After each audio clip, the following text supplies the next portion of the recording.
Hi guys, it's me Ina again, and for today's video, I'm gonna show you how to make pan de hotdog and pan de hamon with cream cheese. So, ito yung may palamang hotdog and ham and cheese sa tinapay. Okay, so this time I'm gonna use a bread machine. Kung walang bread machine, okay lang yon. I have some videos na hindi gumamit ng bread machine. Just follow that procedure. Okay, so we need half cup of warm water and a tablespoon of granulated sugar. I-dissolve lang natin yan bago ilagay yung ating 2 teaspoon of active yeast. Pwedeng gumamit ng instant yeast with the same procedure. Let it sit for 5 minutes hanggang mag-bloom yung ating yeast. Kailangan natin ipa-bloom yung yeast natin para maging workable yung ating dough pag nilagay natin yung ibang ingredients. So, gagamit ako ng bread flour and all-purpose flour. So, I'm gonna add 3 cups of bread flour and 1 cup of all-purpose flour. Pwede naman kayong gumamit ng just all-purpose flour, pero yung texture ng bread is kinda different, no? Pagka puro all-purpose flour lang. Kasi mataas yung protein ng bread flour, which is what we need on making breads.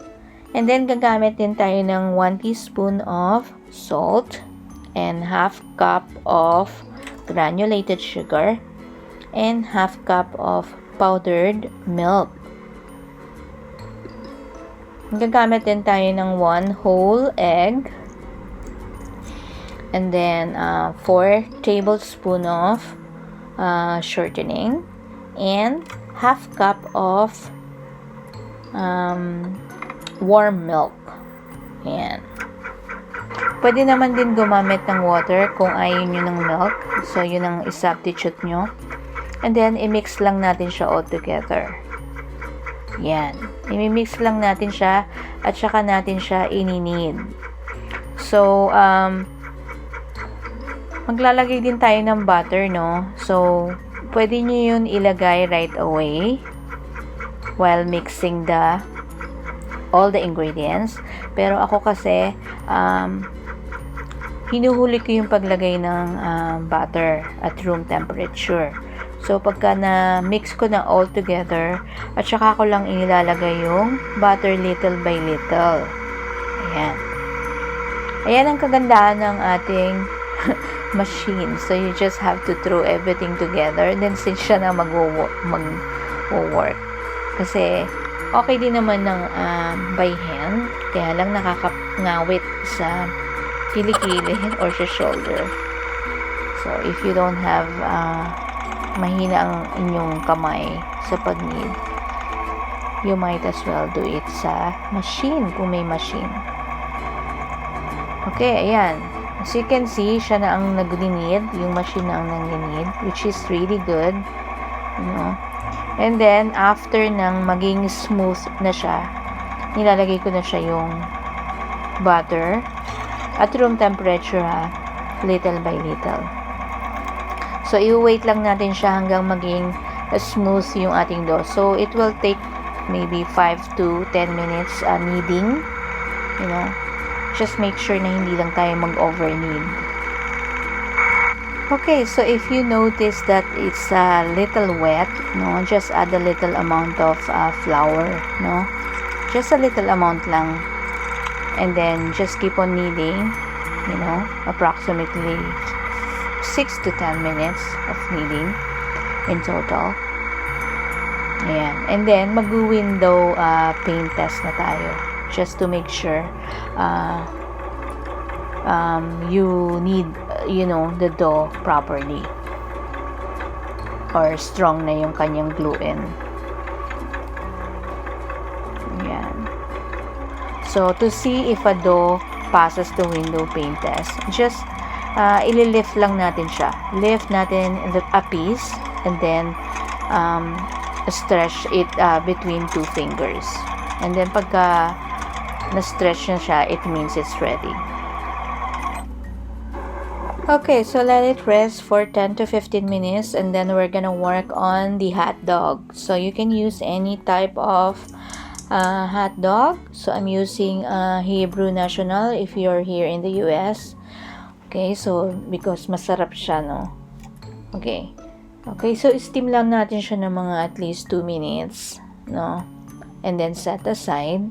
And then ganun din yung ating ham. Yung ham hindi na natin i-steam. So it's not in the video.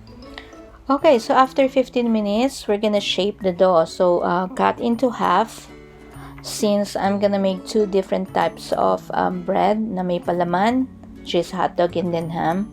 And then cut into pieces like equal parts. So each bread, so winiweigh ko siya ng mga at least 75 grams. Ayan. Okay.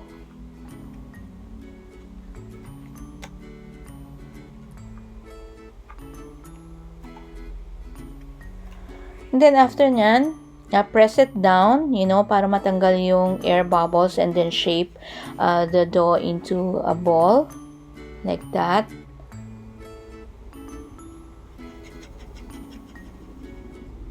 Ayan. Just follow the direction. Ayan, how I make it. So, ayan na.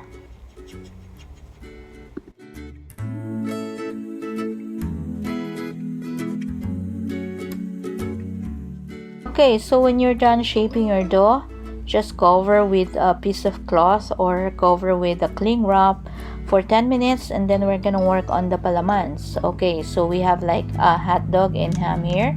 So we're gonna start with the hot dog, and then flatten your dough. Yan, flatten natin siya up to 7 to 8 inches long, and then lalagay natin ng slit. You know, lagay tayo ng 5 slits, and then put your hot dog at the end and roll it. Yan, and then lagyan natin ng breadcrumbs. Yan. So, ulitin natin. So, grab a piece of dough and then flatten it with a rolling pin. At least 7 to 8 inches long. Ayan. And then, using a pizza cutter or any cutter, maglagay kayo ng slit, not all the way through. Mga 5 slits. And then, ilagay natin yung hot dog and then i-roll natin. Ayan. And then, i-cover natin siya ng breadcrumbs. So, pagka nilagay nyo sa tray yung inyong finished product, ilagay nyo yung sa ilalim yung end ng dough para hindi siya bumuka pagka binake na natin siya. Okay.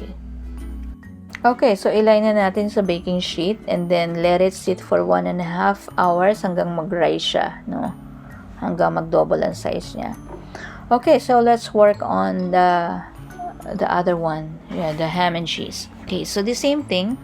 So if flatten natin yung dough up to 7 to 8 inches long, and then maglalagay tayo ng slit, at least 5 slits, you know, using pizza cutter, you know, not all the way through.